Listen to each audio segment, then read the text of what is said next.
You're listening to the WrestleHavoc Podcast on YouTube, where we discuss everything in and outside of the squared circle. We talk all that goes on in the realm of WWE and AEW every week. And now, here's your host, the one that will give you a reality check on pro wrestling, Flamin' Ricky DeReyes. This is the WrestleHavoc Podcast.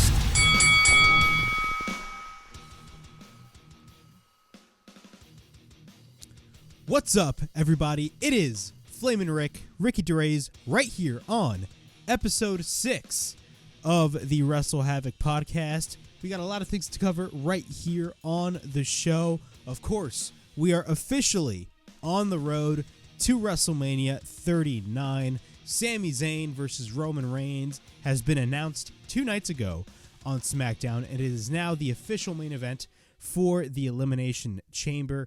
We got AEW announcing house shows. Now they're going to be starting house shows, which is a great thing for AEW. When will Ring of Honor weekly television begin, and those television tapings will start? Also, we got Kota Ibushi announced for GCW's Bloodsport and Spring Break, plus Jon Moxley as well. We also got Nick Khan talking about the sale of WWE, and is Comcast going to be the potential buyer of World Wrestling Entertainment, and much more.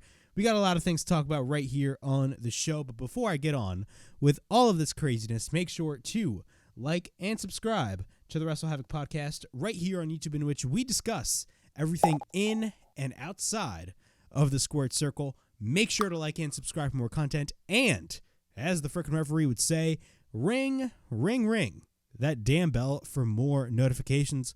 Also, the WrestleHavoc Podcast is also available on audio platforms. It is available on Apple Podcasts, Spotify, Anchor, and Google Podcasts. So if you guys want to listen to the WrestleHavoc Podcast in audio format, it is available on all of those platforms.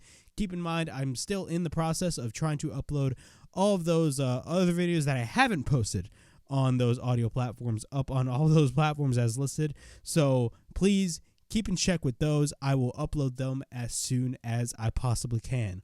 Also, if you guys haven't checked it out, my SmackDown review is also up on the channel. It's actually doing very well in views, almost 1,000 views that the SmackDown review is actually pulling, which is actually very tremendous in my opinion, especially for the growth of this channel. Of course, right now I'm at 111 subscribers on the channel, and I want you guys to keep it going.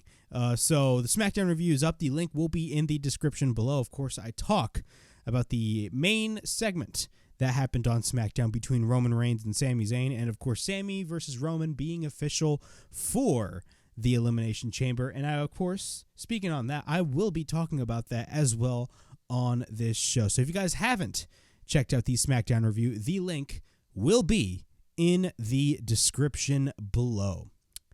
All right, now let's get into the news here, and let's talk about all the ins and outs in the world of professional wrestling. Long story short, this is actually not the first time I've actually filming Episode 6 of the podcast. I actually filmed the first 30 minutes of this podcast, but what happened was OBS immediately, I got a notification as soon as I was literally diving deep and, really having a passionate discussion talking about the process or the storyline progression of Sami Zayn, Roman Reigns, the Bloodline, and Jey Uso. I was really having a fantastic, process and just discussion about that whole storyline. All of a sudden, I get a notification by OBS saying, hey, there was an error that we needed to stop recording this video. And I was very upset, but that actually motivated me even more to do this review all over again, long story short. But I was very pissed because at that point I was speaking for almost around 30 minutes, and it was basically 30 minutes of my life wasted. For all you podcasters, you guys all know what I'm talking about. It really pisses us off all the freaking time when you're speaking for a long period of time and all of a sudden some technical difficulty happens to the point where you have to start over all over again. Unfortunately, that is actually what I am doing. I've been having these difficulties with OBS for a while now. I don't know if it's my computer or it's me. I have absolutely no idea, but hopefully we got no technical difficulties here, so we are all good, and we're all good and set in stone for this podcast. But let's get into the news right here on episode 6 of the WrestleHavoc Podcast. In our first topic and our first story, Nick Khan says that the WWE sale will happen quote-unquote quick, possibly within the next 3 months. A CNBC analyst told Khan that he heard that NBC Universal is probably not going to be the buyer. And I'm reading this from F4W Online for those of you that are actually aware. So, not according, because F4W is not the official source, but I'm reading this once again from F4W Online. WWE CEO Nick Khan said on Friday that he feels a sale of the company will happen quote-unquote quick and speculated a deal may be done within 3 months. Khan appeared on CNBC's Squawk Box to talk about Thursday's earnings call and gave the above time frame when asked about it. Dave Meltzer had previously reported the company had been hoping to sell by the midsummer. As far as potential buyers, co-host David Faber told Khan that he has heard, quote-unquote, probably not at this point in regard to NBC Universal buying WWE. The corporation has held a long-term partnership with WWE and currently pays them for both WWE Raw and WWE Network content on Peacock for domestic viewers. Another co-host mentioned Netflix and Amazon, while Faber also brought up Endeavor, who owns the UFC. Khan said that, quote-unquote, we're still bullish on Comcast, a.k.a. NBC Universal, being possible. We certainly got a warm reception in the marketplace for those who are interested, he said. He also explained that they didn't want to wait to sell the company until after the next TV rights negotiations, as that would take prospective buyers off the table. He again also reiterated that there would be, quote-unquote, no issue with Vince McMahon not being involved with WWE post-sale if it's the right deal for the company. And in another quote by Khan states, I really believe he's looking for the best value for shareholders, Khan said, also reiterating that McMahon is not involved, quote-unquote, at all in creative. In a CNBC article posted after the interview, it was posited that, quote-unquote, McMahon's potential future involvement in WWE has become an early sticking point in preliminary talks with various buyers, according to people familiar with the matter who asked not to be named because of the discussions being private. The question was first asked publicly of Khan during the Q&A portion of Thursday's investors call, in which Khan replied that McMahon would be willing to depart post-sale if that meant the best value for shareholders. So that was Nick Khan's basically take on the WWE sale, and states that is going to be happening quick. So it looks like we are very near to a WWE sale. Now, what are my thoughts on this, to be quite honest with you? It is no secret right now that, WWE is going to be sold to a major corporation. There is no doubt about it at this point. Now, what corporation, we do not know. My best bet is I'm still running for Comcast to buy WWE. I believe Saudi Arabia is still in the running to buy the company, which, let's be honest, nobody, and I mean nobody, wants Saudi Arabia to purchase WWE. I think that'd be a black eye on the company. Maybe not financially, because Saudi Arabia has a insanely ass amount of money. They have an unlimited budget, and when I mean unlimited, I genuinely mean unlimited. Like, you can spend all their money like until the day you die, and you're still like fucking rich. Like, it's that crazy, the amount of money that the Saudi Arabia investment fund has. But again, man, if Saudi Arabia buys the WWE, then I just do not like that, because of the fact that then we have to ask ourselves, what happens with the talent? People like Sami Zayn, he never works the Saudi Arabia shows because of the fact that he's from Syrian descent. So honestly, what would happen to guys like Sami Zayn, and what would happen to the women's division if Saudi Arabia had purchased WWE? Those are questions that we really need to ask ourselves. Now, do I think that Saudi Arabia will eventually buy WWE at this point? I don't think so. I still think the runner-up is Comcast. But also, there are companies like Endeavor buying the WWE as well. Endeavor's a very interesting potential suitor to buy them, considering the fact that they own the UFC. But another thing at the same time that people really need to think about is that I believe when Endeavor purchased the UFC, they kept Dana White in power.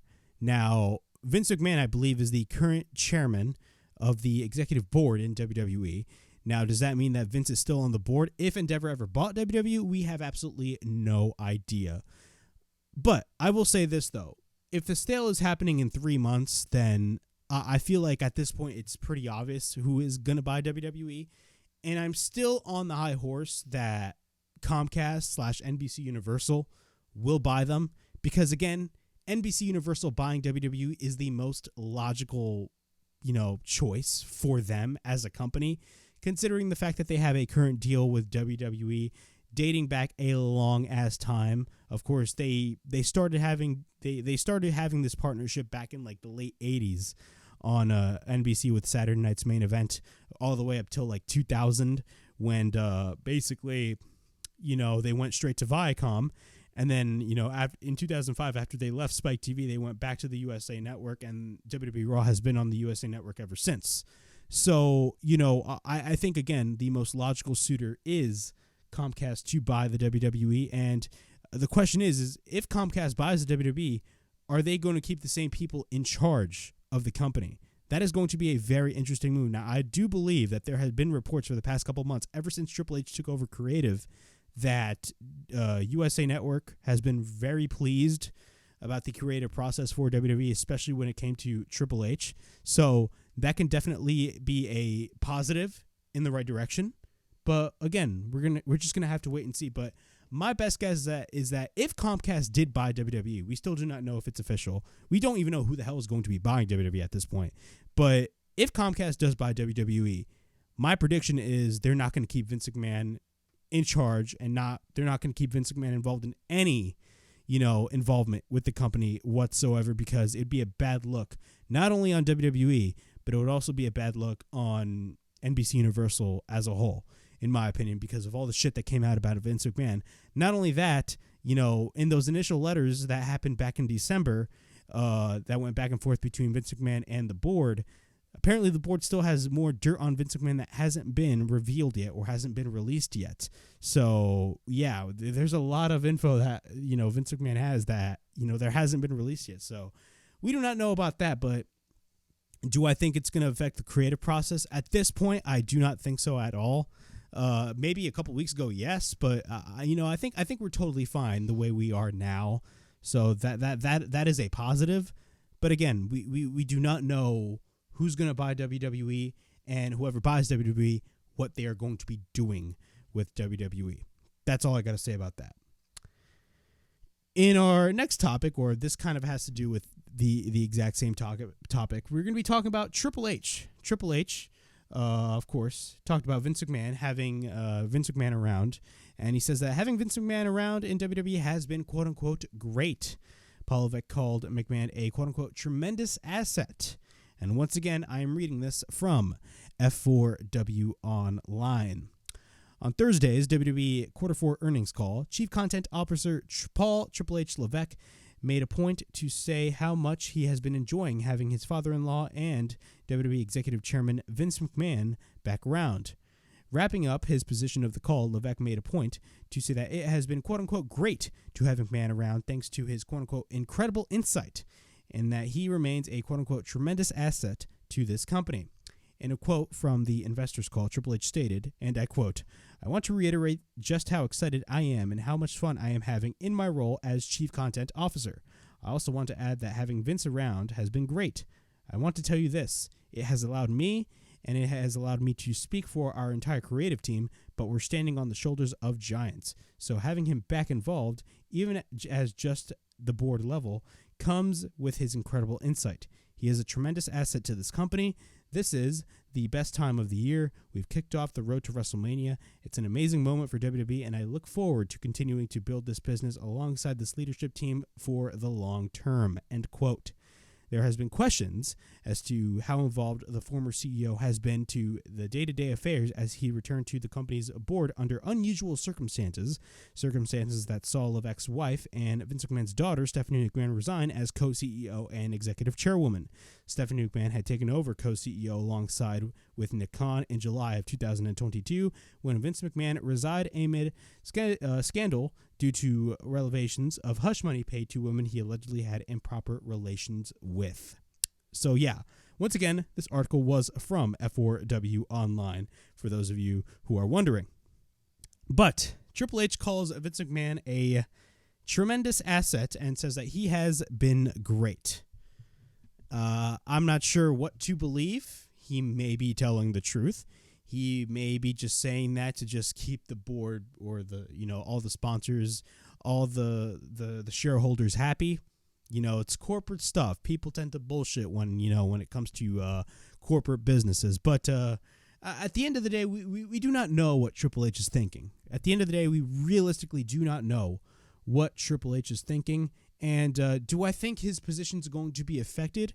That remains to be seen. Again, it all depends on how the sale is going to be transpiring. Because, again, Vince McMahon, basically forced himself into the board of directors. He forced himself into the board of directors. This was not a situation in which the current regime was like, oh, yeah, Vince, come back, come back and blah, blah, blah, do all this shit. No.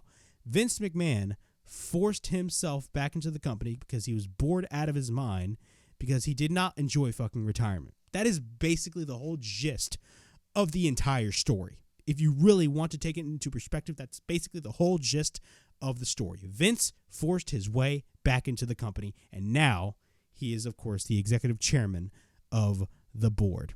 Now, should we all still be worried?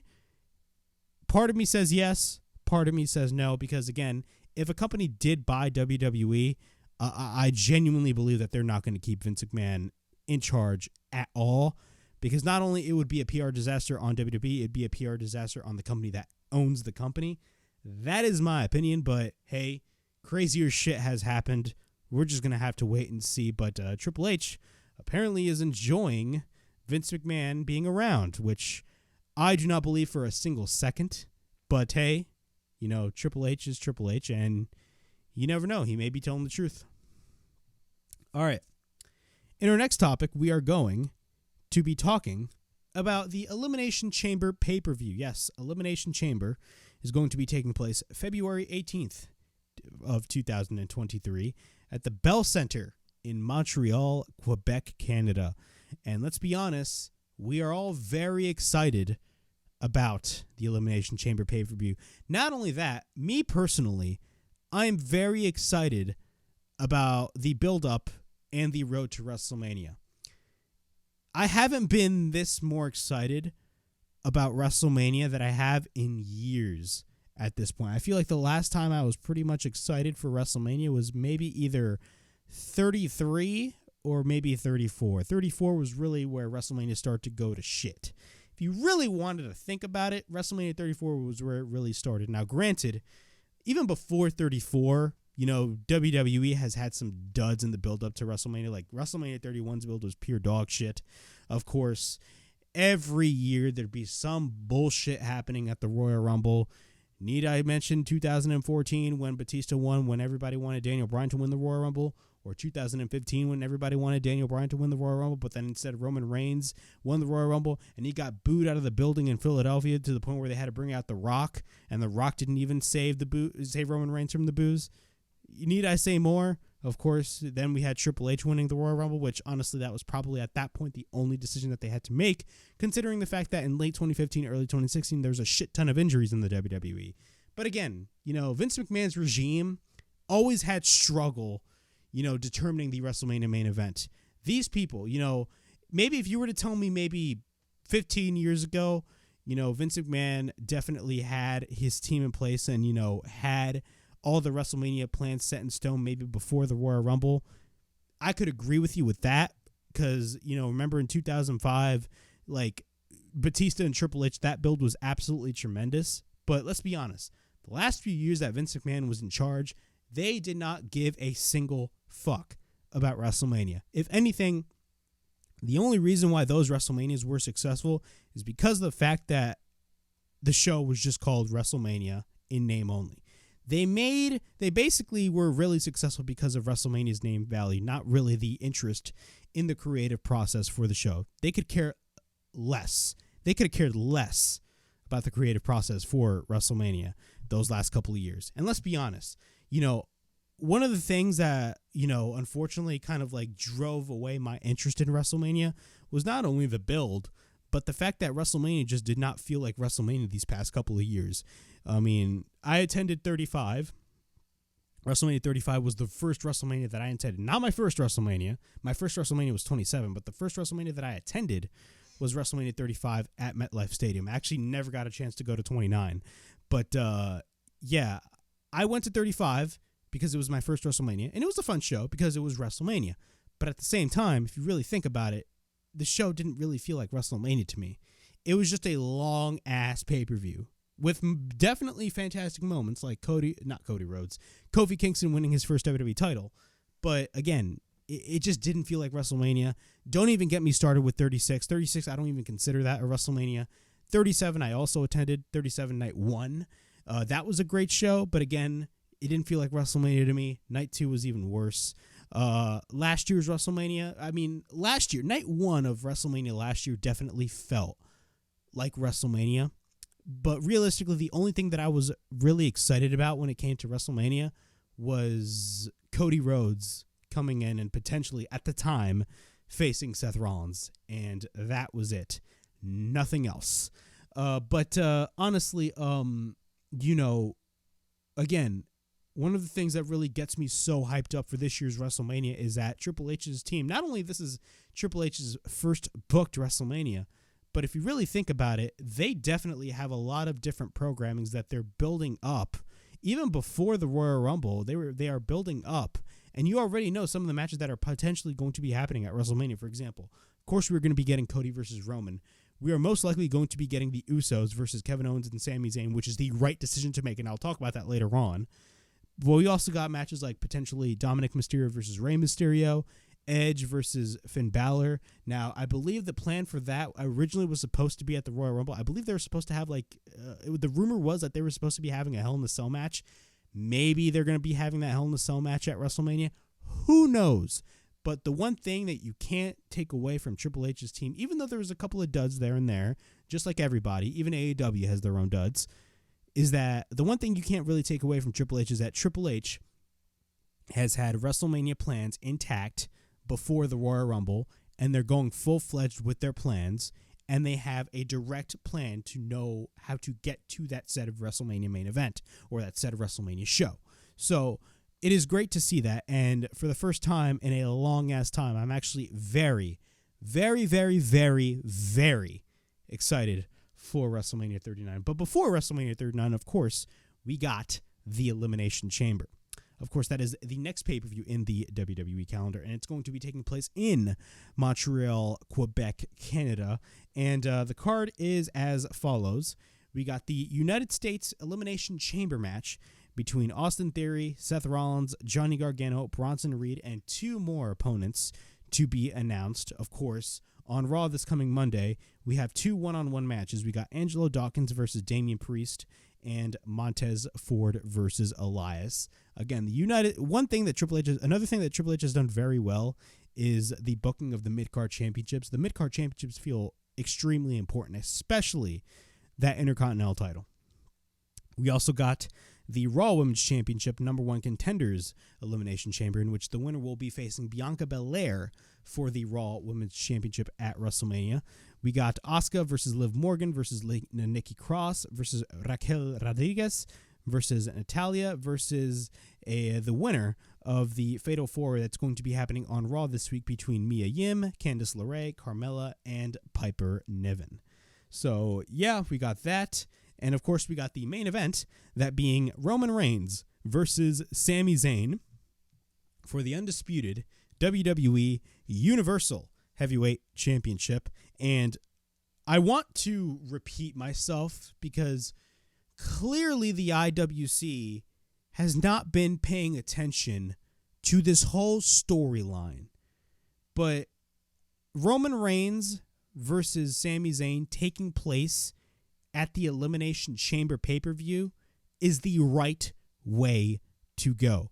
There is no buts. There is no ifs. Roman Reigns and Sami Zayn happening at the Elimination Chamber is the right, I repeat, the right decision to make. Because I hear people on social media saying this match should be a triple threat match. They should have Cody versus Roman versus Sami Zayn because of the fact of Sami is like just white hot right now. No, that's a dumb idea.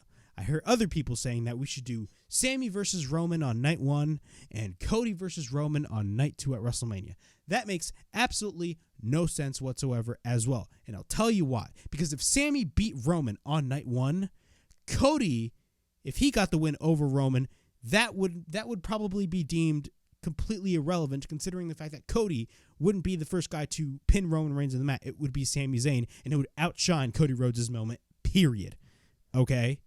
And another thing people need to take into consideration, I keep repeating myself because people on the internet are so stupid, and I'm sorry, but the IWC, and this has been the case about the IWC for years, but the IWC, I mean, some of their takes are just like some of the most asinine tweets I've ever seen. But man, it goes to show the stupidity of the IWC, man. People are thinking that Roman versus Sami needs to take place at WrestleMania. These are the same people that haven't been paying attention to the whole storyline, because when it comes to the Bloodline storyline with Sami Zayn, the whole honorary you storyline, as I like to say all the time on this channel, when you think about it, when the storyline first started, who did Sami Zayn have the tension with inside of the Bloodline? Because I'll tell you right now, it wasn't Roman Reigns. Sami did not have tension with Roman Reigns. Who was the first guy to judge Sami Zayn for inserting himself into the Bloodline? Because it wasn't Roman Reigns. I'll tell you who it was. It was Jey Uso. And WWE was very smart. They were very smart when they were doing that angle at the Royal Rumble, because they had Jey Uso walk out in the middle of that beatdown. You want to know why? It's because of the fact that they're basically setting Jey Uso in the same position that Sami was before the Royal Rumble. And that position is, whose side are you on? Are you on the side of the Bloodline, or are you on the side of Sami Zayn? Are you on the side of your bro, Sami Zayn? That's basically the story that they are telling, and they showed that on Friday on SmackDown. And basically what they're going to be doing is having the Sami and Roman match at the Chamber, and then you're going to have Jey Uso come out and basically cost Sami Zayn the match, which will then lead to Roman retaining his title, the Bloodline just beating the shit out of Sami Zayn, and then you have Kevin Owens come out, and the whole pop in Montreal will be absolutely insane. Not only that, once Jey causes Sami the match, the heat that was on Roman at the Royal Rumble is going to go straight to Jey, and the Usos are going to be looked at as mega, mega, mega heels at that point, that people are going to want to pay to see Kevin and Sami beat the shit out of the Usos for the unified tag team titles at WrestleMania. Hate to break it to you, but that's the direction that they are going. And let me tell you right now, that is the right decision to go at. There's no buts or ifs. The community is absolutely ridiculous trying to debate the WrestleMania main event. Bro, the IWC is like Vince McMahon and his whole team these past couple years as we were on the road to WrestleMania trying to scramble whatever the fuck they try to do last minute to get the WrestleMania main event intact. They would literally plan the WrestleMania main event like roughly a couple of weeks before. These people did not have any direction whatsoever. The IWC is exactly like that, trying to debate whether or not Cody, or Sami should beat Roman. People are immediately thinking that Cody is going to get booed out of the building. I am sorry, but Cody Rhodes is one of the top merchandise sellers in the WWE, and he is super over right now. Listen to the reaction that he got at the Royal Rumble, and listen to the reaction that he got on Raw. They are not going to turn on Cody Rhodes. In fact, after the Elimination Chamber, they're going to have time to build for Cody Rhodes and Roman Reigns as we head towards WrestleMania. So please, IWC, shut the fuck up.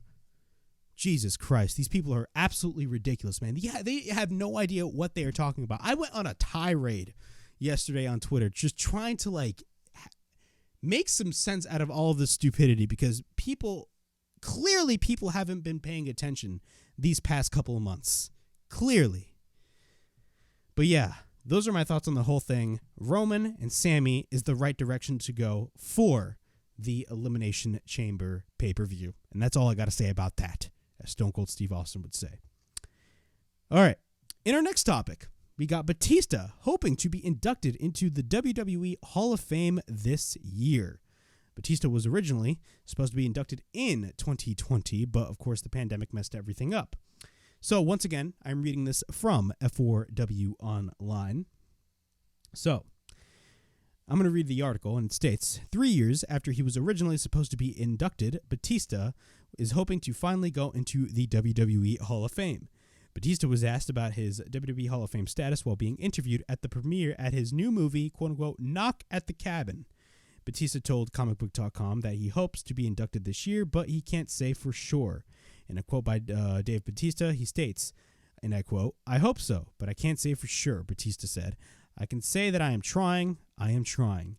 Batista was announced as the WWE Hall of Fame inductee in 2020, but that ceremony was canceled following the start of the COVID-19 pandemic.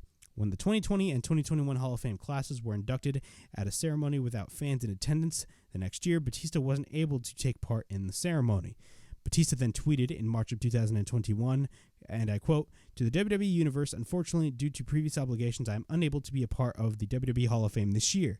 By my request, I have agreed to induct me at a future ceremony where I will be able to properly thank the fans and people who made my career possible. #DreamChaser. Batista then retired from in-ring competition following his no-holds-barred match, in which I attended, against Triple H at WrestleMania 35 in 2019. There haven't been any inductees confirmed for this year's WWE Hall of Fame class yet. The ceremony is taking place after SmackDown at the Crypto.com Arena in Los Angeles on March 31st, which is the Friday of WrestleMania weekend. The Hall of Fame ceremony is being held at the same arena where Batista defeated Triple H for the World Heavyweight title at WrestleMania 21. So, yeah, man, do I think Batista's going to be inducted this year in the Hall of Fame? My prediction? Yes, I do. I think it's time for them to induct Dave Batista at the Hall of Fame this year. Because, let's be honest, they haven't made any announcements about any possible Hall of Fame inductees. And I think the right leader for this Hall of Fame is definitely Dave Batista, man. Dave Batista, I don't care what anybody wants to do. Dave Batista was a fucking badass.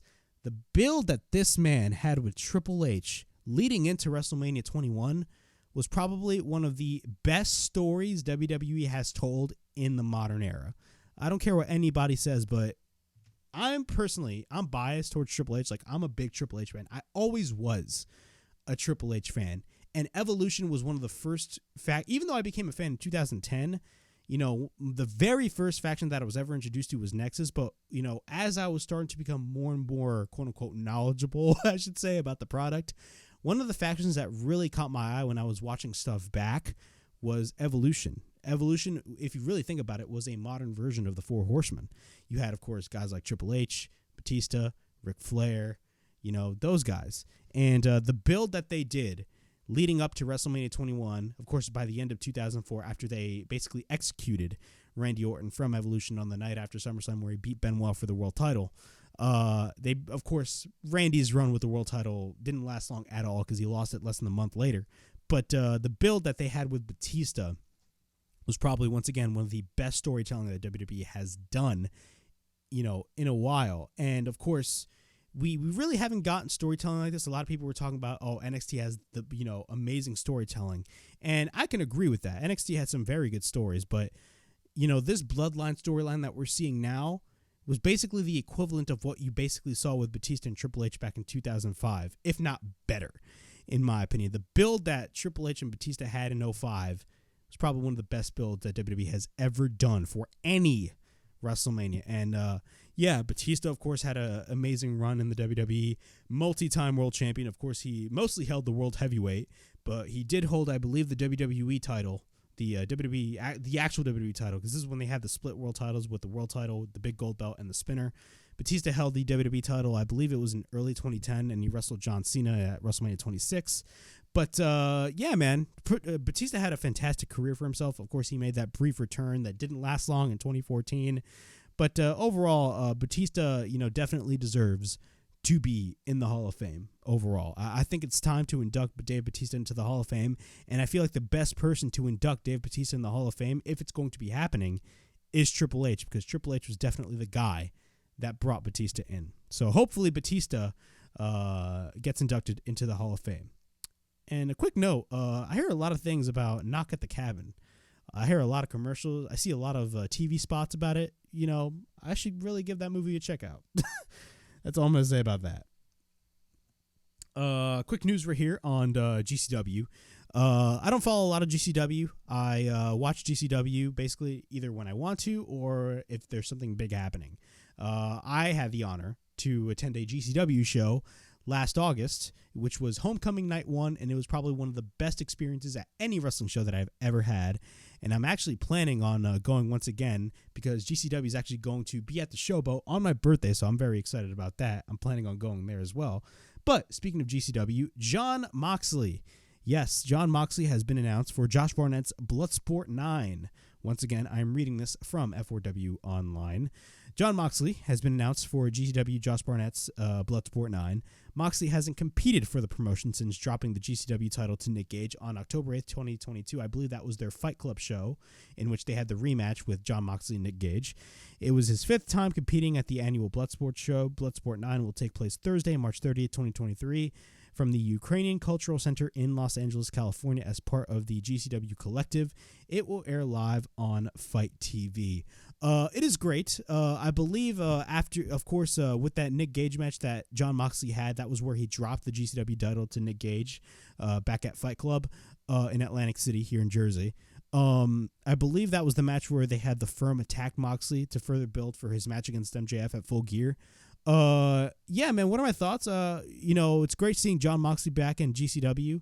Of course, at one time, he did hold both the GCW and the interim AEW World title. So, it's great. It's great that Jon Moxley is going to be back at GCW. I mean, I believe right after Jon Moxley dropped the GCW title, you had... I believe there was a story that came out that AEW did not want most of their talent to work GCW shows. Maybe that has changed. I genuinely believe that has. But, Jon Moxley working GCW is no surprise to all of us, and he's going to do great things in GCW, as always. Another thing regarding GCW is Kota Ibushi. Now, Kota Ibushi did make the news, and Kota Ibushi is set to make his GCW debut at Bloodsport and Spring Break, which is one of their big shows, and it will be one of Ibushi's first matches since October of 2021. I believe right now Kota Ibushi is currently a free agent, and a lot of I know for a fact WWE wants to sign Kota. AEW is definitely on the radar for Kota Ibushi as well. But yeah, man, Kota Ibushi has been announced for GCW. And once again, I'm reading this from F4W Online. Kota Ibushi's return to the ring has been confirmed for an unexpected promotion. GCW announced on Tuesday that the former IWGP Heavyweight Champion will compete at both Josh Barnett's Bloodsport on March 30th and Joey Janela's Spring Break on March 31st as part of their collective weekend in Los Angeles. Dave Meltzer previously reported that the 40-year-old is set to become a free agent by the end of January. If he doesn't compete elsewhere before then, it will be Ibushi's first matches anywhere since 2021's G1 Climax final for New Japan Pro Wrestling when he lost to Kazuchika Okada. In that match, he dislocated his right shoulder that required the match to be stopped when he kept him on the sidelines ever since. He was initially thought out to be out for just 2 months. In December of 2022, Meltzer reported that Ibushi's shoulder has been holding up well and doing some quote-unquote late training that followed Ibushi saying in July 2022 that his injury was getting worse. In May of 2022, Ibushi went public with his frustrations with New Japan Pro Wrestling's management. He claimed that an official was pushing him to return on December of 2021 when he wasn't even ready, and that his contract was threatened to be terminated as the official thought that he was trying to get out of his deal. It was also reported that Ibushi was set to win the 2021 New Japan Cup as part of his return, but he was pulled out by the front office due to medical concerns. The company then held a press conference shortly after to give their side of the story, issuing apologies for themselves and on behalf of Ibushi, and that Ibushi would remain under contract. There was some talk at the press conference about Ibushi being under mental stress due to his mother's attempted suicide, which Ibushi took umbrage with, resulting in New Japan Pro Wrestling needed to further clarify. in June. New Japan Pro Wrestling also announced that they would reduce Ibushi's pay by 10% for 3 months, in addition that of 2 New Japan officials over the incident. And once again, I'm reading this from F4WOnline.com. So Kota Ibushi has had a wild ride ever since he got injured with New Japan Pro Wrestling. I mean, everybody knows the story. And Kota Ibushi looks like he's on his way out from New Japan Pro Wrestling. Now, Ibushi, of course, he's going to be making his GCW debut, which is going to be actually fucking crazy. Out of all places you would expect Kota Ibushi to wrestle at, GCW is like the last fucking place you would think of when Kota Ibushi is going to be wrestling there. I mean, GCW has gotten very, very, very popular. Once again, I'm not the biggest follower of GCW.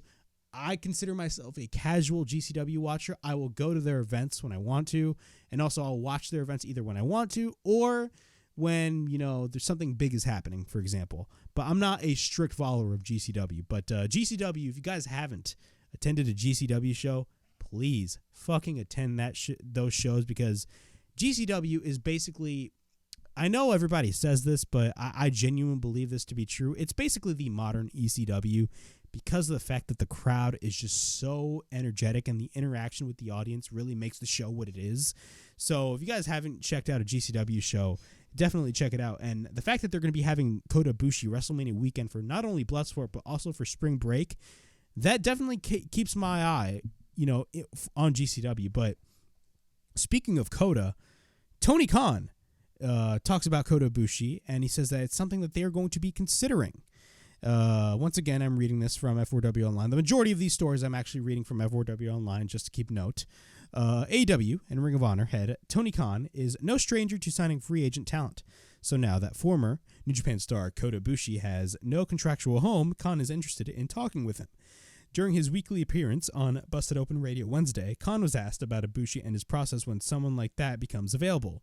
In a quote by Tony Khan, he states, and I quote, "There's a lot of great free agents in the world of pro wrestling, but certainly Kota Ibushi is a great talent. When you have a name like that, that is certainly somebody everybody in the world of pro wrestling would be very fortunate to have in their promotion. We really wanted to work with him in the past, so I think that it is certainly something we'd have to consider." Ibushi then said in an interview that he thinks that he will talk with AEW, but only after opening up a wrestling school in Japan. Ibushi's contract expired on January 31st, with New Japan issuing a release wishing him the best of his luck in his future endeavors. The 40-year-old has been injured and out of action since October 21 with a dislocated shoulder suffered at the G1 Climax Finals. On Tuesday, GCW also announced that Ibushi would be wrestling for both Bloodsport and Spring Break during WrestleMania weekend in Los Angeles. So Tony Khan is considering to sign Kota Ibushi. Yeah, it looks like we're going to be getting a Golden Lovers reunion, possibly at Forbidden Door. If there's any destination, let's be honest, if there's any destination that Kota Ibushi was going to be going, whether that is WWE or AEW, and look, I know for a fact, like Triple H being Triple H, I mean, Kota Ibushi, he did make a few appearances in WWE. I believe he was a part of the Cruiserweight Classic back in 2016. Everybody talks about the match that he had with Cedric Alexander. And I believe he did wrestle a couple of matches for NXT also as well back in 2016, but he was never signed. So, you know for a fact, Triple H is wanting. I just have a gut feeling that Triple H just wants to sign this man. But let's be totally honest with ourselves. I feel like the most logical place for Kota Ibushi to sign is AEW, because of the fact that, again, Kota Ibushi even stated this himself, that he has a lot of friends in AEW. Literally, his best friend, Kenny Omega, is an EVP of the fucking company. Don't you think Kenny Omega would want to sign this man? We'd have a Golden Lovers reunion. It would be an absolute love fest throughout the entire wrestling world on AEW television once that happens. But Kota Ibushi is a tremendous asset to any roster. If you guys haven't seen Kota Ibushi wrestle, man, this guy hits fucking hard. The moves that this man be doing is absolutely insane, but holy shit, his strikes are fucking amazing. Yo, if you haven't seen Kota Ibushi wrestle, please, I urge you to watch this man wrestle. But again, Kota Ibushi would be a tremendous asset for any, and I mean any promotion. And I genuinely believe that AEW is the place that Kota Ibushi is going to be ending up. And it's going to be absolutely insane seeing him in GCW as well. The amount of shit that he could possibly do in GCW, bro, sign me up. Adam Cole in our next topic, Adam Cole talks about his recovery process. And he's opened up regarding his road to recovery and his decision to leave NXT to join AEW. The AEW star joined Friday's Wrestling Observer Radio with Dave Meltzer and Garrett Gonzalez to talk about the variety of subjects. He opened up about his health situation, saying that he was close to an in-ring return. He noted that he had suffered a torn labrum and strained his rotator cuff while warming up for a match against Hangman Page at the last year's AEW Revolution event. He then suffered a concussion during the match against Samoa Joe at Double or Nothing, then a second concussion during a four-way match for the IWGP World title at Forbidden Door in June, which he said that it was much worse. In regards to his road to recovery, he said that everything he said in his return promo last month was the truth. He talked about having memory issues due to the concussion, and sometimes he would cry for no reason. He noted that there was a test he needed to take every 2 months after his injury, where he failed so badly that there was concern that he would no longer be able to drive. However, 2 months later, he took the same test and quote-unquote passed with flying colors, exceeding the average and giving him optimism about an in-ring return. Cole also talked about his decision to leave WWE and NXT back in 2021, making his debut for AEW at that year's All Out event. He cited that his girlfriend Britt Baker, his friends, and AEW crowds as reason for making the jump, in which he said it was the last-minute decision for him to make. Cole also pointed out that if he had decided to stay with WWE, there would quote-unquote definitely be some questions regarding his future on Twitch, where he basically streams regularly. Since announcing his return several weeks ago, AEW has aired video packages showing Adam Cole training in the ring for an in-ring return, through a date for his in-ring return has not been announced. So I saw the clip on F4W Online's channel of the interview with Adam Cole that Dave Meltzer and Garrett Gonzalez had with him. And it's a great interview. I urge you guys to honestly check it out, to be quite honest with you. Adam Cole was definitely very open to talking about the process and the healing process because, losing Adam Cole for the amount of time that did definitely, I don't want to say hurt AEW, but it was definitely a tough injury for Adam Cole to deal with. I mean, that concussion that he suffered at Forbidden Door was very, very scary. They basically that was how the match finished off. If you guys haven't watched the match, Adam Cole's injury was very scary, in my opinion. And it got to the point where I believe there was an update in the fall of last year. I think it was November. Correct me if I'm wrong, but somewhere around the fall and winter of last year, last few months of last year, Meltzer stated that the recovery process for Adam Cole is actually not looking good. And that had a lot of fear within the fan base, and rightfully so, because we were all afraid that Adam Cole was possibly going to end up retiring. And then, of course, he made his return at the Kia Forum a couple weeks ago on Dynamite, and he basically cut a fantastic promo, almost tricking us, thinking that he was going to retire, but instead announced that he was coming back to the ring. So at the end of the day, it's great to see that Adam Cole is finally coming back and doing what he does best, because Adam Cole at the end of the day is a tremendous asset for AEW, and he's going to be around for a long-ass time. Keep in mind, Adam Cole is under contract to AEW until 2027. They are not losing Adam Cole whatsoever. So for those of you thinking that he's going to go run back to WWE because of Triple H, you're dead wrong. Adam Cole is going to be doing great things, especially this year. My prediction, one of my big, bold predictions for this year, is that 2023 is going to be the year of Adam Cole, baby. Adam Cole also talks about an update on Kyle O'Reilly's recovery, of course, his former Undisputed Era / Undisputed Elite partner. Adam Cole has provided an update on Kyle O'Reilly. O'Reilly underwent neck surgery in September and hasn't wrestled since the June 8th, 2022 edition of AEW Dynamite. He announced that last month he's been dealing with post-surgical issue that he says will be revealed at a later date. Cole spoke out about O'Reilly during an appearance on Wrestling Observer Radio with our own Dave Meltzer and Garrett Gonzalez. He noted that he speaks with O'Reilly every day and that he is doing well in his recovery. There is no timetable for O'Reilly's return. Similar to O'Reilly, Cole hasn't wrestled a match since last June. He last performed at an AEW ring at Forbidden Door on June 26, 2022. Cole also confirmed on his recovery from a concussion and his shoulder issues during the interview, and he noted that he still probably has ways to go before he can do a 35-45 minute match again. So yeah, again, Kyle O'Reilly is another one. I think Kyle O'Reilly, he's definitely on the recovery process. And you know what? I think I think we're at this point. We're all waiting when Kyle O'Reilly will come back, and I'm genuinely excited. I mean, again, I think Kyle O'Reilly should take his time as well. I think they shouldn't rush Kyle O'Reilly, and AEW hasn't. AEW has not even they haven't even rushed Adam Cole's recovery process. I don't know where all these narratives are coming from people. But, yeah, man, it's going to be great seeing Kyle O'Reilly back in an AEW ring when the time comes, and I wish all the best for him. All right. In our final couple of topics, this is going to be focused primarily on AEW and Ring of Honor. In our first, we are going to be talking about AEW considering starting a streaming service, likely through Warner Brothers Discovery. Now, there has not been any... Keep in mind, there hasn't been any announcement made.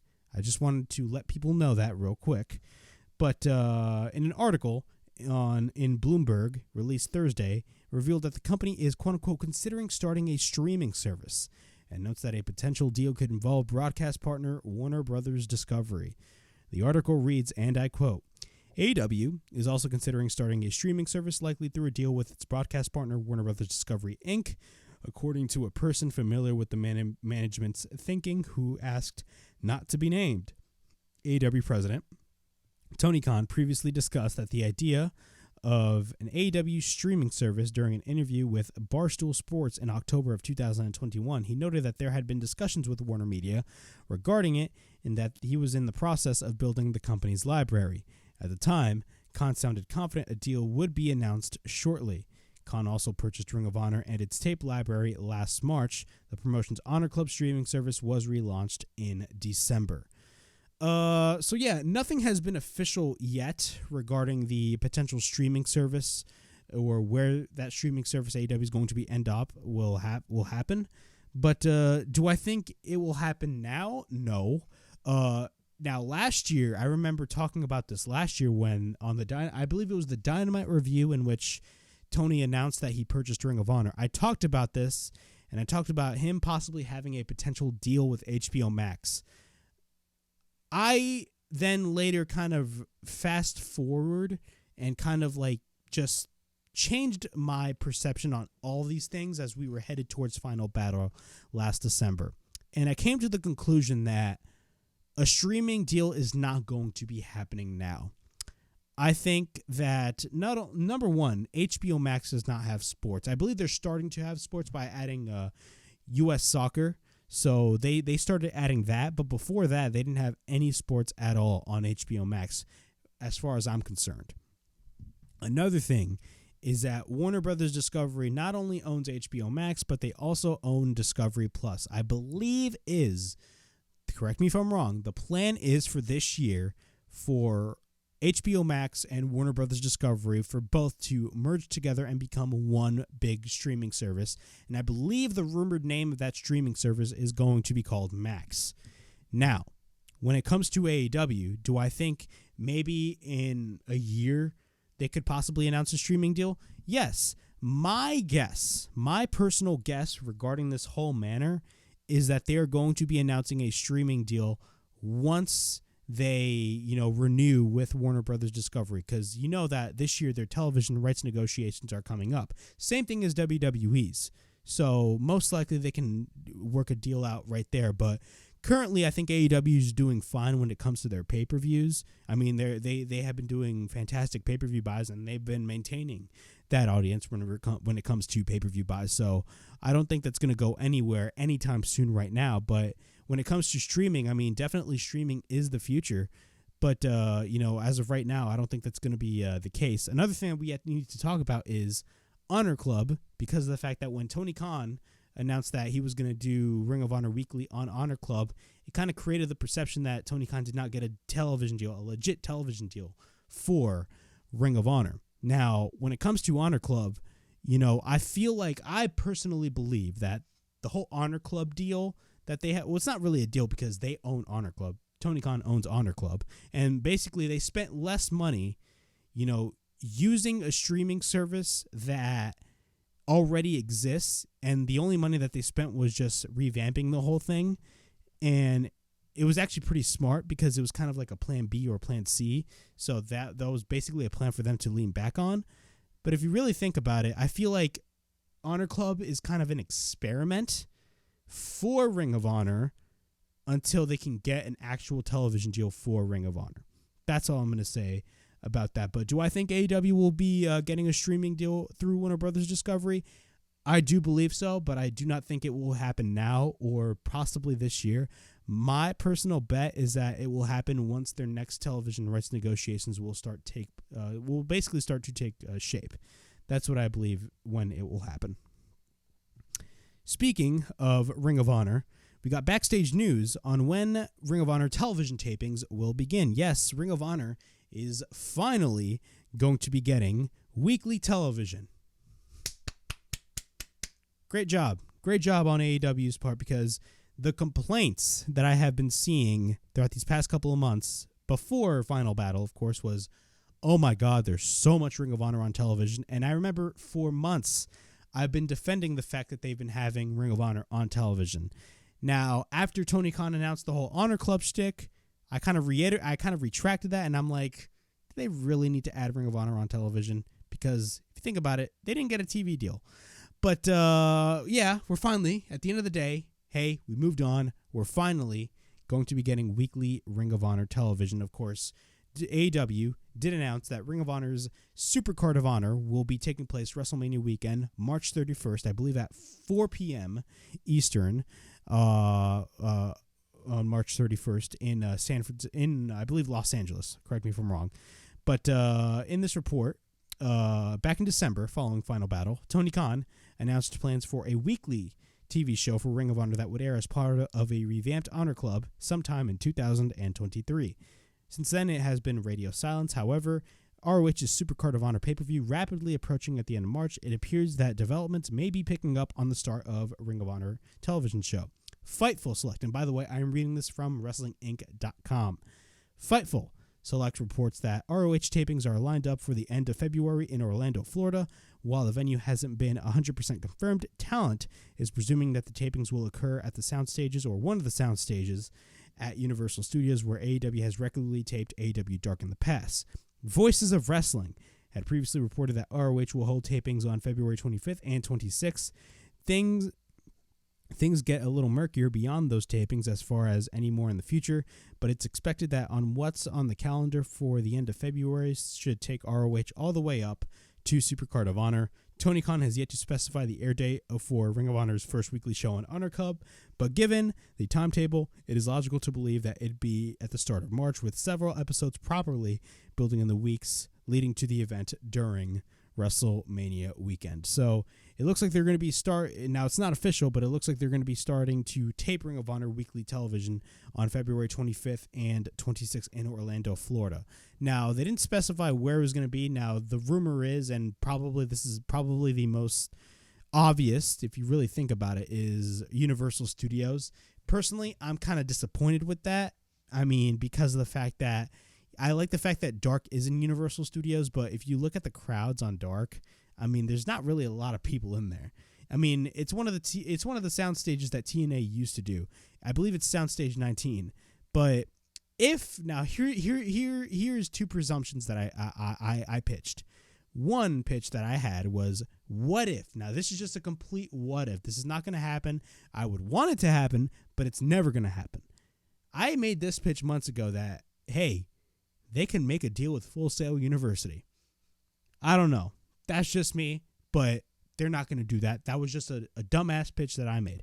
The second pitch, and probably the most logical pitch, is what if they rent a second sound stage? Now, it depends, because there are many different things that are going on in Universal Studios, but if you really think about it, what if they got a larger sound stage, possibly Soundstage 21, which is the former Impact Zone, the actual, real Impact Zone, not Stage 20 or 19, 21, which was the one that they used from 2004 through at least 2013 for TNA. That hosted around, 500 people? It hosted a lot of people in that Impact Zone.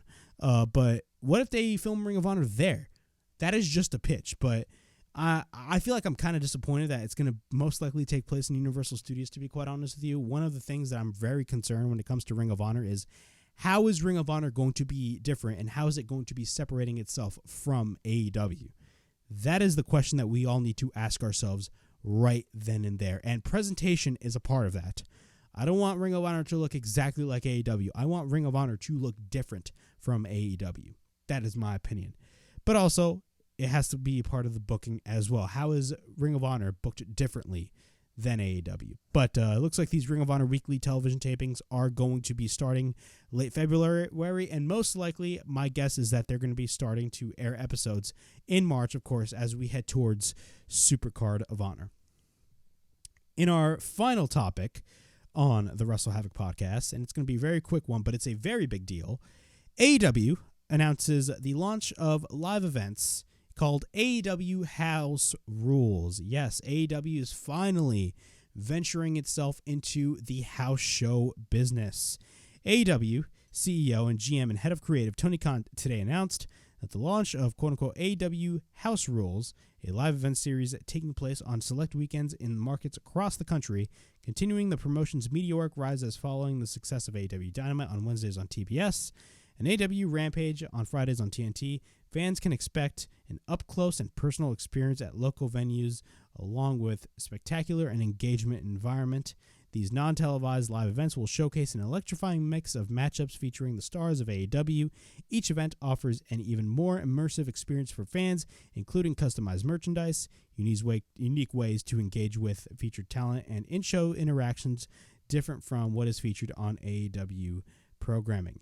The first AEW House Rules show will take place on Saturday, March 18th in Troy, Ohio at the Hobart Arena, and it will feature Ohio's own Jon Moxley, Claudio Castagnoli, Dr. Britt Baker, DMD, Darby Allin, Orange Cassidy, and many more. Tickets for all AEW house shows start at $20 plus fees and can be purchased at awtix.com starting Friday, February 3rd at 10 a.m. Eastern. Further show dates will be announced in the coming weeks. So yeah, AEW is starting house shows, and honestly, this is great for them. I mean, you know, AEW doing house shows is not an old topic that a lot of people are talking about. I mean, house shows, I believe, was a topic that Tony Khan really wanted to do when he first started AEW all the way back in 2019. I believe his initial plans was like 51 house shows, 4 pay-per-views, and like weekly shows every week. But, of course, they were basically taking baby steps to get to that house show portion, and they've been doing very well for themselves. But I think house shows is definitely the right way to go, not only for AEW to not only make more money, but for other markets, maybe the smaller markets that AEW hasn't dived deep in, they can enter in those markets and make money off of those markets when doing those house shows. But not only that, it's beneficial for the talent because, you know, you hear all these stories about WWE wrestlers really liking house shows because they get to experiment in what they want to do maybe for television for the future. That's what a lot of the talent in AEW can do. Keep in mind, if you really think about it, this could also be a very good place for talent that is not really being utilized on AEW programming to take advantage of these house shows and try new things to see if they can get booked on a later episode of either Dynamite or Rampage. So at the end of the day, it's a win-win for everybody, and I think AEW starting to do house shows is definitely the right way to go. But yeah, that was episode 6 of the WrestleHavoc podcast. That was a lot of things that we covered right here on the show. A lot of great topics that we talked about. But yeah, that was episode 6 of the podcast. That's all I got for you guys. And overall, you know, of course, we are officially on the road to WrestleMania 39, and I'm very excited, as I've stated earlier. But yeah, man, WrestleMania season's looking very good, and I'm very excited to see where the future of this podcast will attain to.